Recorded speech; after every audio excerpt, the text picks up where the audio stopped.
bien, c'est faux. En effet, s'il est souvent relayé sur les réseaux sociaux que les bains d'huile favorisent la réparation des cheveux, sachez qu'en réalité, ce n'est pas le cas. Le cheveu est composé à 95% de kératine. Lorsque les cheveux sont colorés, décolorés ou méchés, cette kératine est altérée. La seule solution pour réparer vos cheveux, ça va être de venir apporter de la kératine. Les bains d'huile n'auront pour effet que de rester en surface sans ne jamais pénétrer à l'intérieur de la fibre. Attention à ces bains d'huile car ils vont créer un dépôt à la surface du cheveu et finir par l'étouffer. De plus, si vous voulez faire des techniques diverses en salon de coloration, de décoloration ou de balayage, sachez que cela peut créer une barrière et empêcher la prise de différents produits sur les cheveux. La seule solution pour réparer vos cheveux, ça va être de venir apporter de la kératine.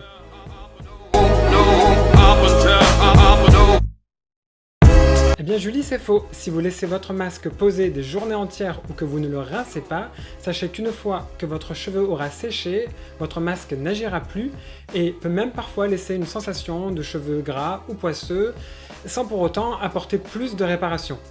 Il est donc important de respecter le temps de pose préconisé et sachez qu'il n'aura pas plus d'effet s'il pose des journées entières. C'est la récurrence d'application d'un soin qui réparera vos cheveux à la longue.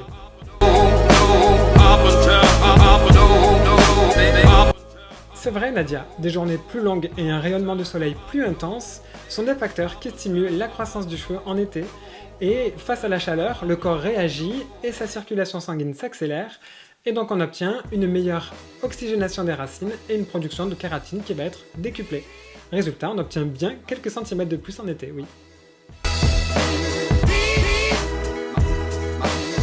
Eh bien Mélanie, c'est vrai, faire un gommage de cuir chevelu et des cheveux va te permettre de te détoxifier des résidus de silicone présents dans les produits, mais aussi de la pollution. De plus, il va permettre de préparer ton cheveu et optimiser l'effet d'un soin. Attention toutefois à celles qui ont un lissage brésilien, car les gommages qui sont souvent à base de cristaux de sel ne sont pas compatibles avec le lissage.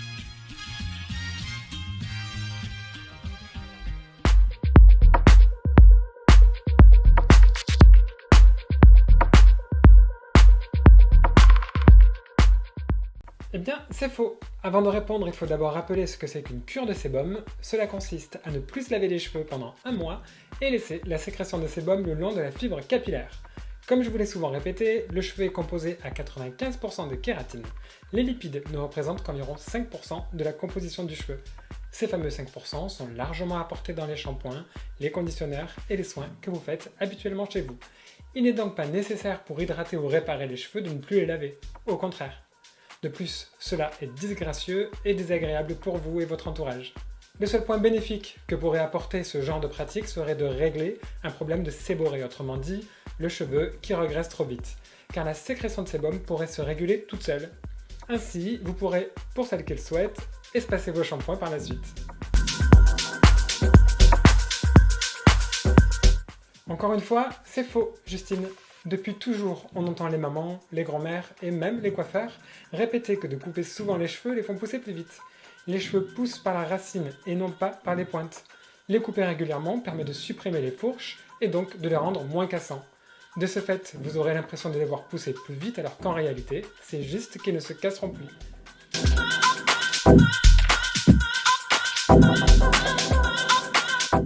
Eh bien Marine, cette fois-ci, c'est vrai. Attention cependant à ce que vous prenez. Il est très important de regarder la composition de ces vitamines et de savoir déchiffrer les étiquettes.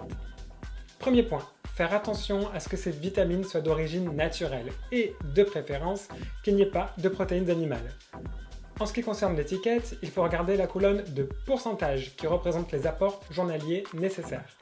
Les vitamines A, C et E ne sont pas les plus importantes pour vos cheveux, il faut donc que vos compléments alimentaires en comportent, mais si le taux n'est pas très élevé, ce n'est pas très grave car on les trouve dans une bonne alimentation saine.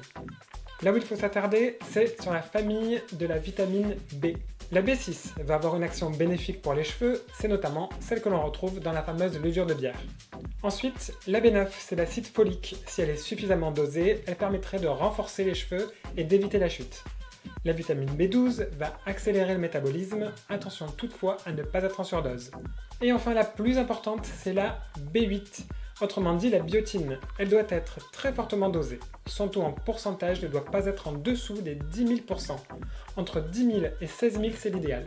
Lorsque vous choisissez votre complément alimentaire, c'est la première ligne à regarder, la biotine, la vitamine B8. Enfin, l'idéal pour avoir de beaux cheveux, c'est d'être en bonne santé, d'avoir une bonne hygiène de vie, de bien manger, de bien dormir et surtout de ne pas trop stresser.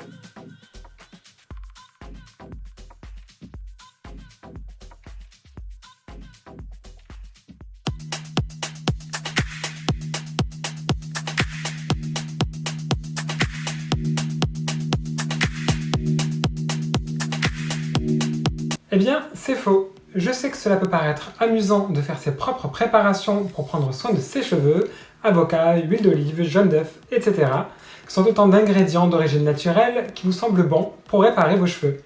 Eh bien, sachez que tous ces ingrédients ne les répareront absolument pas. Et pour cause, tous ces ingrédients sont trop épais pour traverser la cuticule et pénétrer dans la fibre capillaire. Comme je vous l'ai dit au fil de nos rendez-vous, le cheveu est composé à 95% de kératine. Lorsque le cheveu est sensibilisé, il faut donc compenser les carences au travers de soins spécifiques à base de kératine.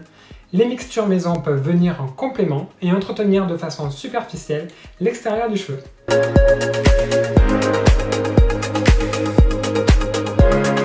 Eh bien c'est vrai et c'est normal, la mélanine est responsable de la pigmentation de la peau et des cheveux. Lorsque nous éclaircissons vos cheveux, on vient retirer cette mélanine. Il existe deux sortes de mélanine. Une de couleur plus claire qui va être jaune à rouge et une plus foncée qui sera plus orangée. Cette mélanine est accrochée à la fameuse kératine qui elle est de couleur jaunâtre.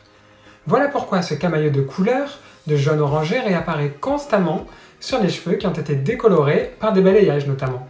Pour y remédier, une seule solution, venir en salon effectuer des patines entre deux balayages. À la maison, il suffit d'effectuer de temps en temps des shampoings et des soins pigmentés.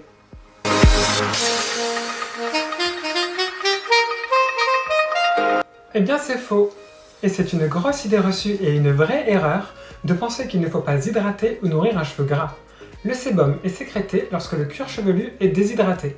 Pour se débarrasser durablement d'un cheveu qui graisse, il faut impérativement suivre un protocole bien précis que seul un professionnel peut vous délivrer.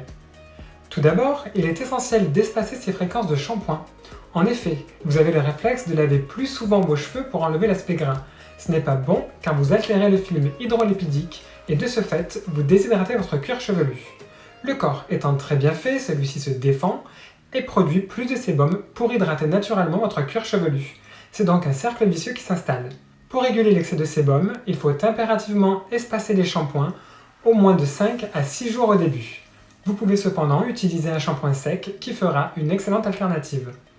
Ensuite, il faut hydrater votre cheveu et le cuir chevelu par des soins qu'il faudra laisser poser entre 5 et 10 minutes. Petit à petit, votre organisme comprendra que vous lui apportez suffisamment d'hydratation et régulera tout seul l'excès de sébum. Cela peut prendre quelques semaines, alors pourquoi ne pas profiter de cette période de confinement pour débuter ?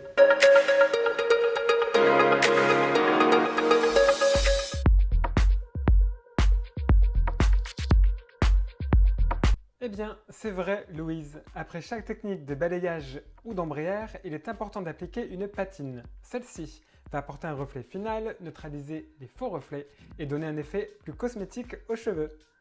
Celle-ci doit tenir 3 semaines environ et pourra être prolongée si vous avez une bonne routine à la maison et si vos cheveux ne sont pas trop sensibilisés. Si elle ne tient pas suffisamment, c'est que votre cheveu est trop poreux. C'est pourquoi il est primordial de réparer vos cheveux en salon et à la maison avec un shampoing, conditionneur, masque et un produit sans rinçage. Vous pourrez également alterner avec des shampoings pigmentés comme notre gamme alchimique chez Davines qui prolongera votre patine. Enfin, n'oubliez pas de revenir au bout d'un mois et demi en salon pour retravailler cette patine et en profiter pour refaire un protocole de soins.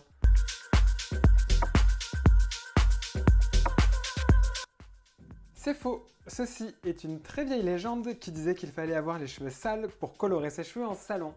Eh bien, en réalité, il y a bien longtemps, lorsque les produits étaient très agressifs, nous conseillions d'appliquer les couleurs sur cheveux sales. Mais ce n'est désormais plus nécessaire.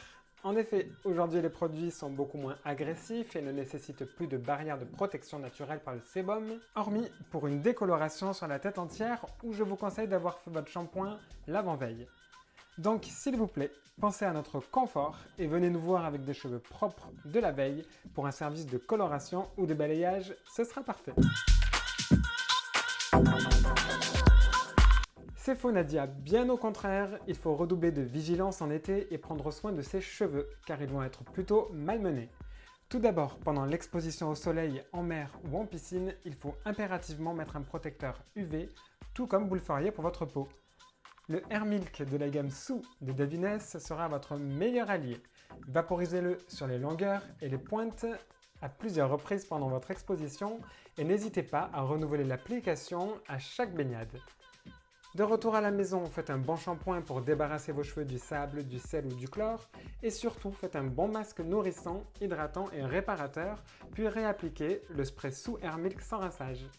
Je vous déconseille fortement d'enduire vos cheveux d'huile ou de monoeil pour vous exposer au soleil. Celle-ci va agir comme une huile de friture et endommager très fortement vos cheveux. Donc bannissez les huiles sauf si vous avez la certitude que celle-ci contient un protecteur UV. Attention également pour celles qui ont un lissage brésilien. La plage sera votre pire ennemi car le sel ne fait pas bon ménage avec le lissage. Évitez donc de mettre la tête sous l'eau tant que possible et redoublez de soins post-baignade. Enfin, à la fin de l'été, n'hésitez pas à faire un bon détox à vos cheveux puis vous rendre en salon pour faire un bon protocole de soins avant l'hiver.